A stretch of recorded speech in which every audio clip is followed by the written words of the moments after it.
ഇന്നത്തെ ഇലത്തോരന് വേണ്ട ഇലകളും അരപ്പ് തയ്യാറാക്കാനുള്ള തേങ്ങയും മറ്റു കൂട്ടുകളും. ഇന്ന് നമുക്ക് കുറച്ച് ഇലകളെല്ലാം ഇട്ട് ഒരു തോരൻ വെച്ചാലോ. അതിനായിട്ട് ഞാൻ ഒരു 3-4 തരത്തിലുള്ള ഇല എടുത്തിട്ടുണ്ട്.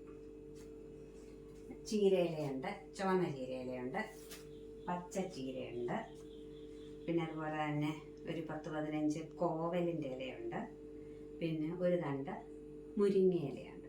ഇതെല്ലാം കൂടെ ചേർത്താൽ ഇന്നത്തെ തോരൻ നമ്മുടെ കേട്ടോ. അപ്പം അതിനായിട്ട് ആദ്യം നമ്മൾ ചീനിച്ചട്ടി ഞാൻ അടുപ്പത്ത് വെച്ചിട്ടുണ്ട്. ഒരു സ്പൂൺ വെളിച്ചെണ്ണ ഒഴിക്കും.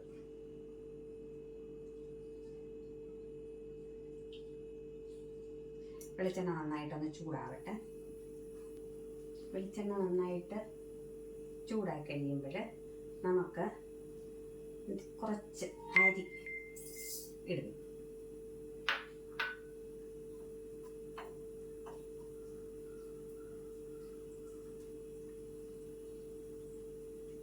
ഈ അരി വെളിച്ചെണ്ണ കിടന്നൊന്ന് മൊരിഞ്ഞ് വരട്ടെ.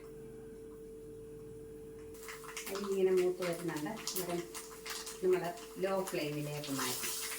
എന്നിട്ട് ഈ ചീരയില അങ്ങോട്ട് ഇട്ട് കൊടുക്കുക. എല്ലാ ഇലകളും കൂടെയാണ്.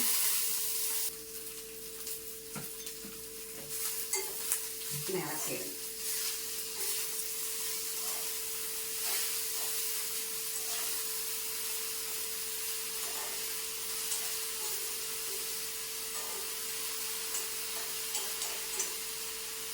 അതിൻ്റെ മുകളിലേക്ക് നമ്മൾ തയ്യാറാക്കി വെച്ചിരിക്കുന്ന അരപ്പിടുക. ഈ അരപ്പിനകത്ത് നമ്മൾ ഉപ്പ് വരെ അരച്ചിട്ടുണ്ട്. ഉപ്പും മുളക് പൊടി, മഞ്ഞൾപ്പൊടി, വെളുത്തുള്ളി, തേങ്ങയുടെ കൂട്ടത്തിൽ ഇത്രയും കാര്യങ്ങൾ ചേർത്ത്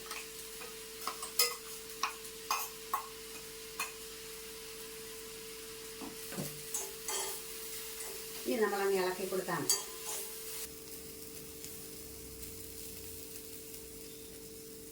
ഫ്ലെയിം ഓഫ് ചെയ്യുന്നു.